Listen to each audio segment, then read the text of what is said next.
I hope आप सब बहुत अच्छे होंगे। आपके सीटेट एग्जाम की तैयारियां भी बहुत अच्छी चल रही होगी। मैं निर्मला साहू स्वागत करती हूँ आप सभी का अपने यूट्यूब चैनल नीरूज लर्निंग हब पे, जहाँ पे मैं आपको सीटेट की पेडागोजी और कंटेंट की तैयारी करवाती हूँ हर सब्जेक्ट की। और आप सभी को पता है कि अभी हम कुछ टाइम से आपको इंग्लिश पेडागोजी की तैयारी करवा रहे हैं। जो प्रीवियस ईयर के जो क्वेश्चन है उसे हम सॉल्व कर रहे हैं। मतलब जो आपका अभी रिसेंट में अगस्त 2023 को जो एग्ज़ाम हुआ था उसके सारे पेपर हम आपको इंग्लिश पेडागोजी के सॉल्व करवा रहे हैं। तो आपने देखा लास्ट वीडियो में हमने कंप्लीट कर लिया कि ये जो लैंग्वेज 1 था इसके सारे जो पेपर हैं वो हमने कंप्लीट कर लिए थे। अभी देखिए लैंग्वेज 2 जो इंग्लिश का है, लैंग्वेज 2 को आज हम करेंगे। ठीक है, इसका जो पैसेज है उसे आज हम देखेंगे। लैंग्वेज 1 को हमने उसका जो पोएट्री है और पैसेज है और उसकी जो पैडागोजी है वो भी कंप्लीट कर ली है। तो आप मेरे चैनल के प्लेलिस्ट पे जाके सीटेट इंग्लिश पैडागोजी में आप देख सकते हैं और अपनी तैयारी को मजबूत कर सकते हैं। इनसे क्या है, आपको एक आइडिया हो जाएगा कि पैटर्न कैसा आता है, किस तरह से आपको सॉल्व करना है। जिनकी जो लैंग्वेज 1 है उनके लिए आज हम लैंग्वेज 2 को देखेंगे, जिसमें दोनों ही पैसेज आता है। और लैंग्वेज 1 अगर आप इंग्लिश में ऑप्ट करते हैं तो एक पैसेज आता है और दूसरा पोएम आता है। तो लैंग्वेज 1 हमने कंप्लीट कर लिया, आज हम लैंग्वेज 2 देखेंगे। तो इसमें आप देख सकते हैं ये जो पेपर है सीटेट 20 अगस्त 2023 का पेपर है, इसका हम लैंग्वेज 2 कर रहे हैं। लैंग्वेज 1 कंप्लीट हो गया है और ये फर्स्ट पैसेज है जिसे आज हम देखेंगे, जो कि 121 से 127 तक है। तो आइए देखते हैं बिना समय गंवाए पैसेज बोल क्या रहा है, किस बारे में बात कर रहा है। Father would dress himself for court in a brightly coloured dhoti, a matching white shirt with an equally bright white turban and a neat black coat. The paraphernalia to coat would include a cloth bundle containing coat papers and a basket containing hot coffee with tumbler and plate for tiffin given by my mother of sister-in-law. तो किसके बारे में बता रहे हैं? Father के बारे में। एक डॉटर जो है वो बता रही है अपने पिता के बारे में, जो कि कोर्ट में एक लॉयर थे, जाने माने लॉयर थे, है ना। वो किस तरह से ड्रेस मतलब कि कपड़े पहन के जाते थे जब कोर्ट में जाते थे, और क्या क्या चीज़ें अपने साथ लेके जाते थे, उनका पहनावा क्या रहता था, उनके साथ क्या होता था साथ में जो कोर्ट के लिए वो लेकर जाते थे, इस बारे में बताया गया है। ठीक है, कि वो क्या पहनते थे, धोती पहनते थे, ठीक है, कोट के साथ matching white shirt, equally bright white turban, और जितना ब्राइट और वाइट उनका जो धोती रहता था और शर्ट रहता था उतना ही वाइट उनका टर्बन मतलब कि जो पगड़ी होती है वो पहनते थे, और एकदम नीट ब्लैक कोट पहनते थे साथ में। पैराफेरनेलिया का मतलब होता है जब आप कोर्ट जाते हैं तो क्या क्या जो सामान आपके साथ लेके जाते हैं उसे कहा जाता है पैराफर्नेलिया। ठीक है, पैराफर्नेलिया जो कोर्ट के लिए वो लेके जाते थे अपने साथ में, मतलब जो सामान लेके जाते थे वो क्या क्या वस्तु होती थी। Cloth bundle containing coat paper, court के जितने पेपर्स होते थे उसको एक क्लॉथ के बंडल मतलब बंडल बना के एक क्लॉथ में रैप करके लेके जाते थे। एक बास्केट होता था and a basket containing hot coffee, एक बास्केट लेके जाते थे जिसमें हॉट कॉफी रहता था और कुछ प्लेट्स और सॉसर्स वगैरह होते थे, और टिफिन उनकी जो मम्मी बना के देती थी। तो इससे ये समझ में आता है कि वो वहाँ कैंटीन में खाना नहीं खाते थे, वो टिफिन लेकर जाते थे। नेक्स्ट हम देखते हैं। The younger advocate of his time were great admirer of my father and used to listen to him with rapt attention whenever he rose to address the court. कह रही हैं उनके समय जो यंगर जो एडवोकेट थे, ठीक है, जो नए और काफ़ी मतलब जो यूथ एज में जो वहाँ पे एडवोकेट थे, वो उनकी बातों को बहुत गंभीरता से ध्यान से सुनते थे। उनके एडमायरर थे, प्रशंसा जो करते हैं, प्रशंसनीय जो होते हैं, एडमायरर कहते हैं ना, जो उनके फादर को बहुत ज़्यादा पसंद करते थे, उनकी प्रशंसा करते थे, उनके काम की प्रशंसा करते थे। वो लोग उन्हें ध्यान से सुनते थे जब भी वो कोर्ट में मतलब अपनी जो वकालत है करते थे, तो उनकी बातों को बहुत ध्यान से सुना जाता था उनके प्रशंसनीय जो लोग थे उनके द्वारा। हिज आर्ग्यूमेंट्स वर फोर्सफुल, उनका जो आर्ग्यूमेंट है वो कैसा था, फोर्सफुल था। आर्ग्यूमेंट आपको पता है, एक जो लॉयर होता है, एडवोकेट होता है, वो आर्ग्यूमेंट ही करता है ना कोर्ट में अपने क्लाइंट के लिए। तो वो फोर्सफुल था, कोहरेंट था। कोहरेंट का मतलब कि रिजनेबल, तर्कशील। कोजेंट यानी कि जो समझ सबकी समझ में अच्छे से आए, कुशाग्रपूर्व, जो अपनी बातों को कह सके। कंपल्सिव एंड कंक्लूसिव मतलब टू द पॉइंट होता था, बिल्कुल कंक्लूजन दे के वो करते थे, ठीक है, और रिजनेबल, तर्कशील रहता था। The arguments would go on till about lunchtime and even the English judge used to take down notes of his point. और ये जो आर्ग्यूमेंट होते थे उनके, वो टिल लंच टाइम जो उनका होता था तब तक चलता था। वहाँ के जो इंग्लिश जज थे वो भी उसे ध्यान से सुनते थे, इंपॉर्टेंट पॉइंट को क्या करते थे, नोट भी करते थे, ठीक है। One client was particular that my father alone should argue his case. एक जो क्लाइंट रहे होंगे उनके बारे में बताया जा रहा है कि वो इतने पर्टिकुलर थे, वो इतने स्पेसिफिक थे कि उन्हें उनके फादर से ही केस अपना लड़वाना था, आर्ग्यू करना था, ठीक है। और वो किसी के पास नहीं जाते थे, वो उनके फादर के पास ही जाते थे, जो कह रही हैं, जो वक्ता है यहाँ पर पैसेज में। On the day my mother died, this case happen to be on the cause list. जिस दिन, ये अपनी माता के बारे में कह रही कि जिस दिन इनकी माता की मृत्यु हुई उस दिन ये जो केस है वो क्या होता, वो होने वाला था, बिल्कुल कॉज लिस्ट में था, बिल्कुल सबसे ऊपर। My mother was alive when my father left for court at 10 AM। जब वो सुबह 10 बजे गए कोर्ट, तब तक मेरी माता जिंदा थी, है ना, जीवित थी।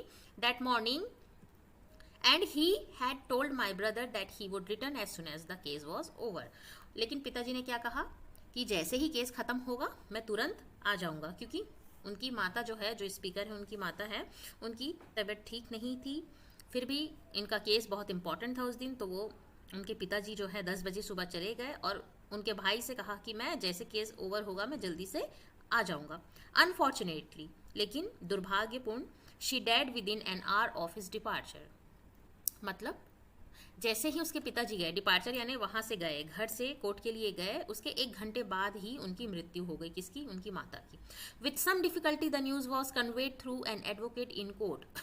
बहुत ही मतलब सॉरी, बहुत ही डिफिकल्टी की वजह, डिफिकल्टी फेस करने के बाद किसी भी तरह से कोर्ट में एडवोकेट के द्वारा ये बात पहुंचाई गई उनके फादर तक कि उनकी जो माता है उनकी मृत्यु हो गई है, क्योंकि बहुत ही ज़्यादा इम्पॉर्टेंट महत्वपूर्ण केस की लड़ाई हो रही थी। उस टाइम पे अगर उन्हें डिस्टर्ब किया जाता तो ठीक नहीं था। तो कैसे भी करके समहाउ कठिनाई पूर्वक उन्होंने उन तक ये मैसेज कन्वे किया कि उनकी जो इनके जो फादर हैं उनको कन्वे किया गया कि अब उनकी वाइफ की डेथ हो चुकी है, वो नहीं है। My father how ever continued his argument without showing any emotion. और उस समय सुनने के बावजूद भी वो जो अपना जो आर्ग्यूमेंट है, अपनी जो वकालत है, कर रहे थे। और जो मतलब ऐसे दिखा रहे थे, मतलब विदाउट शोइंग एनी इमोशन, यानी कि उस समय वो अपने इमोशन पे पूरी तरह से कंट्रोल किए हुए अच्छे से केस को लड़ रहे थे। इस बीच उनका जो इमोशन है वो नहीं उन्हें बाधित कर रहा था। Only after concluding the case did he get back home to the room where my mother's body lay and stood in stoic silence. और जैसे ही केस खत्म हुआ, कंक्लूड हुआ, कंक्लूजन मतलब निष्कर्ष पे पहुंचे, वो जैसे ही केस खत्म करे और घर तुरंत वो पहुंचे और उनकी जो मदर जहां पर थी उस रूम में गए। वहां जाके देखते हैं कि मदर जो है वो मतलब मरी पड़ी हुई है, उनकी जो बॉडी है वो बिस्तर पे है। और वहां पर एक बहुत ही ज़्यादा सन्नाटा छा गया ये देख के। तो इस तरह से पैसेज जो है, पैराग्राफ है, वो खत्म हुआ। आइए क्वेश्चन आंसर देख लेते हैं। फर्स्ट है आपका 121, father was very particular about dressing. देखिए, फादर जो है बहुत ज़्यादा पर्टिकुलर थे ड्रेसिंग के बारे में। तो ऑप्शन दिया है as he wanted to follow the proper dress code, second number to impress the जज, third number to impress his family, और fourth number as he was rich enough to buy cloth. तो देखिए, to impress जज, to impress family and as he was rich enough to buy a clothes, ऐसी कोई बात नहीं कही गई है। वो प्रॉपर ड्रेस कोड फॉलो करते थे, इसीलिए अपनी ड्रेस के बारे में बहुत ज़्यादा पर्टिकुलर थे, इसीलिए वो बहुत ही विशिष्ट तरीके से तैयार होते थे, है ना। वाइट शर्ट, वाइट टर्बन, जो उनकी जो पगड़ी थी, और वाइट धोती के साथ ब्लैक कोट में। फर्स्ट आपका आंसर सही हो जाएगा। नेक्स्ट हम देख लेते हैं, which of the following statement are true and false. देखिए, इसमें से कौन से स्टेटमेंट ट्रू है और फॉल्स है आपको बताना है। तो फर्स्ट देख लेते हैं, ये number, father avoided eating in the court canteen. Yes, वो टिफिन लेके जाते थे। यहाँ पे आप देख सकते हैं plates for tiffin given by the mother, क्योंकि वो टिफिन लेके जाते थे, इसका मतलब वो अवॉइड किया उन्होंने कैंटीन में खाना। यस, करेक्ट है ये। He like to drink hot tea during the day. देखिए, ये बात गलत है, ये हॉट कॉफी यहीं पे दिया हुआ है, तो ये तो गलत हो जाएगा। यहाँ पे टी बोल दिया है, यहाँ पे आप देख सकते हैं कॉफी लेके जाते थे। He carried his case file wrapped in cloth. Yes, correct है ना।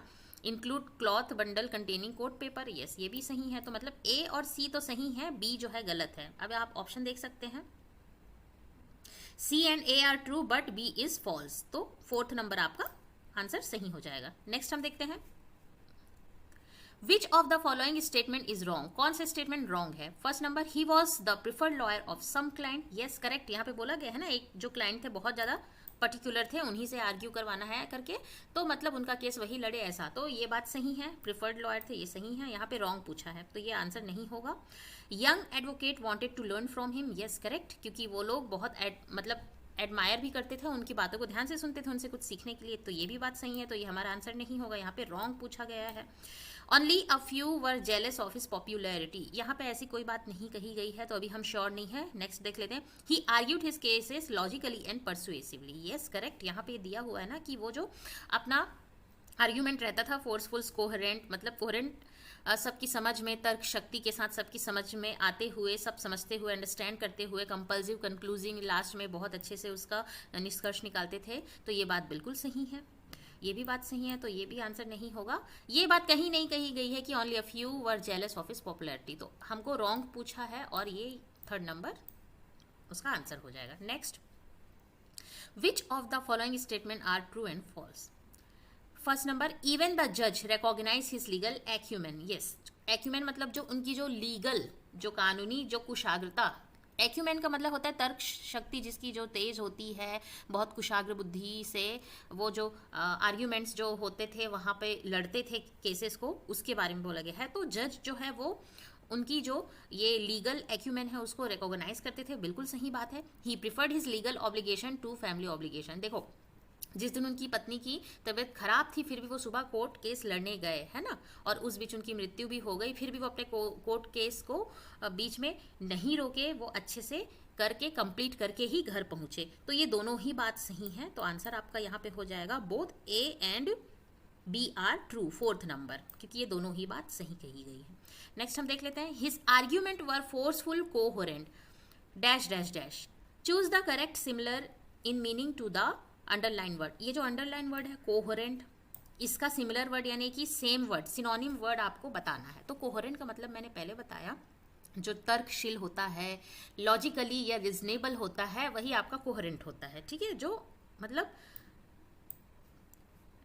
ठीक है, रिजनेबल जो होता है। तो यहाँ पे आप सेम मीनिंग ढूंढेंगे तो कैलकुलेटिंग, क्रेजी और विटलेस तो होगा नहीं, है ना, आपका रिजनेबल जो होता है, क्योंकि कोहेरेंट का सेम मीनिंग रिजनेबल होता है, जो तर्क शक्ति के साथ सबको समझते हुए, सिचुएशन को समझते हुए जो निर्णय लेते हैं उसे हम कोहेरेंट कहते हैं, और रिजनेबल उसका सिनोनिम होगा। Next, dash is a bundle containing coat paper, the underline word is an what. तो ये जो कंटेनिंग है, अंडरलाइन वर्ड है, वो क्या है आपको बताना है, कौन सा पार्ट ऑफ स्पीच, ये पार्ट ऑफ स्पीच दिया है, एडवर्ब, नाउन, वर्ब, एडजेक्टिव। तो कंटेनिंग मतलब कंटेन करना, यानी ये, और क्या होता है कंटेन करना, यानी क्रिया, कंटेनिंग बोला है तो ये एक क्रिया है, वर्ब है, ओके। चलिए नेक्स्ट देखते हैं, आज का last, one client was particular that my father dash dash dash, the underline expression is an what clause, है ना, डैश क्लॉज मतलब आपको ये क्लॉज बताना कौन सा क्लॉज है। वन क्लाइंट वॉज पर्टिकुलर, अगर हम इतना ही बोले कि एक क्लाइंट बहुत ही ज्यादा विशिष्ट था, पर्टिकुलर था, तो ये यहीं पे ही कंप्लीट हो गया सेंटेंस, इसको और ऐड करने की जरूरत नहीं है, जो भी ऐड होगा सबऑर्डिनेट होगा वो एडिशनल होगा, तो ये क्या है, प्रिंसिपल क्लॉज है। क्या है ये आपका प्रिंसिपल क्लॉज है। अगर हम कहते हैं वन क्लाइंट वॉज पर्टिकुलर, तो ये अपने आप में ही कंप्लीट हो जाता है। उसके बाद डिपेंडेंट क्लॉज या सबऑर्डिनेट क्लॉज का इस्तेमाल किया जाता है और एडिशनल इन्फॉर्मेशन देने के लिए, तो ये आपका मेन क्लॉज या प्रिंसिपल क्लॉज में आता है। आपका आंसर हो जाएगा सेकंड नंबर। तो इस तरह से ये पैसेज आपका कंप्लीट हुआ। नेक्स्ट जो पैसेज है हम नेक्स्ट वीडियो में देखेंगे। तब तक के लिए पढ़ते रहिए, आगे बढ़ते रहिए।